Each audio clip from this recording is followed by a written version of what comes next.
এই আন্দোলনের সাথে সংহতি প্রকাশ করে আয়োজিত আজকে বিএনপির এই সংহতি সমাবেশ বিক্ষোভ সমাবেশের সংগ্রামী সভাপতি রুহুল আমিন গাজী, উপস্থিত সাংবাদিক ডিউজে জাতীয় প্রেস ক্লাব ঢাকা বিশ্ববিদ্যালয় সমিতি সহ সাংবাদিক সংগঠনের বর্তমান শেখ হাসিনা একান্ত সচিব ছিলেন মতিউর রহমান রেন্টু। তিনি তার আমার ভাষায় বই লিখেছেন, শেখ হাসিনা মাঝে মাঝে মাদক নেন, সেটা হলো ফেন্সিডিল। তিনি যখন কোনো অপারেশন চালান, খুন খারাপি চালান, সেদিন তিনি উন্নত মানের বীজ ভোট খান।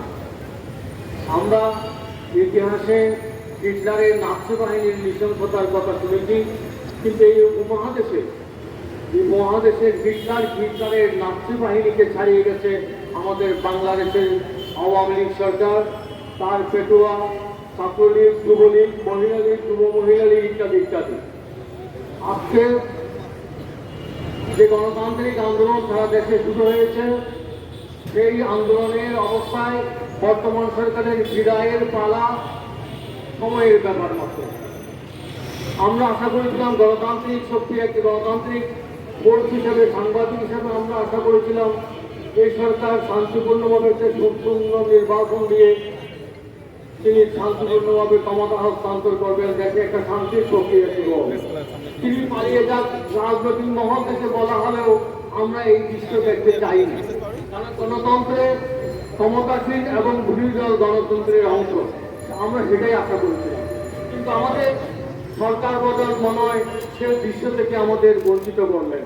তিনি মনে হয় এখন আমাদের পালিয়ে যাওয়ার দৃশ্য দেখতে হবে, শান্তিপূর্ণভাবে ক্ষমতা হস্তান্তরের সেই দৃশ্য মনে হয় আমরা দেখবো না, সেই জন্য আমরা বঞ্চিত হলাম। আজকে আমি বেশি কথা বলবো না।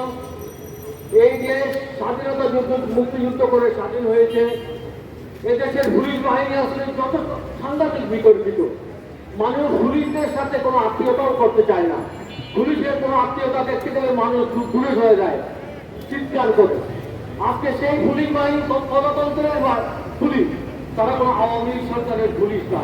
এটা কি এই পুলিশ বাহিনীতে ছাত্রলীগ, যুবলীগের ক্যাডার, আওয়ামী লীগের সন্ত্রাসী বাহিনী এসে ও পেতেছে, এবং আরো কথা আছে দূরেও তাদের অনেক জায়গার লোকেরা এখানে আছে অংশ নিয়ে বাংলাদেশের মানুষের বুকে গুলি হচ্ছে, সাংবাদিকদের উপর গুলি হচ্ছে, আমার মা বোনদের, ভাই বোনদের উপর গুলি হচ্ছে, অসহায় অবধ শিশুদের উপর ভাবে গুলি হচ্ছে।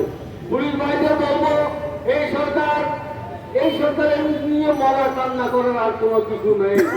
এখন সতর্ক হয়ে যান, আপনাদের সাথে নীতিগতভাবে আমাদের বিরোধ নেই। আপনারা যুবলীগের, ছাত্রলীগের ক্যাডার হতে পারেন, কিন্তু আপনার বেতনটা আওয়ামী লীগের পকেট থেকে, কোনো ব্যক্তি বিশেষের পকেট থেকে দেওয়া হয় না। আপনার বেতন দেওয়া হয় এদেশের দুটি মানুষের, কৃষক, শ্রমিক, জনতার, আপনার পকেটের ট্যাক্সের পয়সা থেকে। সুতরাং যখন সরকার যখন এই দেশের প্রজাতন্ত্রের মালিকের বিরুদ্ধে দাঁড়ায়, তখন আপনার নিয়ম, আপনার কর্তব্য হচ্ছে সাধারণ মানুষের পক্ষে দাঁড়ানো। দেশপ্রেমিক সেনাবাহিনীর ভাইদেরকে বলবো, আপনারা বিতর্কিত হন, এটা আমরা চাই না, কিন্তু বিতর্কিত হয়ে গেছে। আপনারা আত্মসম্মান করে 7ই নভেম্বরের চেতনায় উদ্বুদ্ধ হয়ে মানুষের গণতান্ত্রিক আন্দোলনের সাথে শরীক হয়ে যান। যদি আপনাদের সেই সাহস না থাকে, তাহলে আপনাদের উপর দেশ সরকার দায়িত্ব দিতেও আমরা ভরসা পাই না। সেনাবাহিনীর ভাইদেরকে বলবো, কিভাবে, কোন দুঃসাহসে, কার কুমন্ত্রণে মানুষের উপর গুলি চালিয়েছেন। এই আপনারা তো জানি, অনেক বাংলাদেশের আপনাদের দায়িত্ব হল দেশ সরকার, দেশের মালিকদের রক্ষা করা। সেই মালিকদের বুকে আপনারা গুলি চালিয়েছেন, কত বড় জঘন্য কাজ করেছেন। এই গুনাহ, এই পাপ কিভাবে মোচন হয়, জাতি আপনাদের ক্ষমা করে কিনা আমি জানি না। যদি আপনি গুলি চালান, তাহলে তো আমরা ক্ষমা করা যায় না। মনে রাখবেন, বন্ধু এসে শত্রু ঢুকেছে, তারা সেনাবাহিনী এবং আপনাদের মধ্যে বিতর্ক করতে চায়। মেহরবানি করে এই কাজটা করবেন না, আর একটা গুলিও চালাবেন না। যথেষ্ট হয়েছে। এই জাতির মধ্যে আপনারা যেভাবে বিতর্কিত হচ্ছেন, এটা ভবিষ্যৎ অন্ধকার। এই জাতীয় গণতন্ত্রের আন্দোলনে যেভাবে শহীদ হওয়া শুরু করেছে, হতাহতের যেভাবে জীবন দেওয়া শুরু করছে, এই জাতিকে রক্ষা করা কেন সম্ভব না? আপনার পক্ষে সম্ভব না, আওয়ামী লীগের পক্ষে তো নয়। গতকালকে উত্তরে আবারও আওয়ামী যুবলীগ সন্ত্রাস, এই যে আমার ভাই বোনদের উপর আওয়ামী যুবলীগ ছাত্রলীগ নেতারা হামলা চালিয়েছে। আমি অবিলম্বে বলবো, পুলিশ ভাইয়া এদেরকে ধরুন, নিরীহ মানুষের উপর গুলি দিয়ে চালিয়ে এই অপশক্তি, এই দুর্বৃত্ত আওয়ামী লীগকে ধরুন। এদের যারা শহীদ হয়েছেন, যারা আহত হয়েছেন, যারা বন্ধু হয়েছেন, এর বিচার হারে হারে অক্ষরে অক্ষরে পায়ে হিসাব করে নেওয়া হবে। এটা সময়ের ব্যাপার।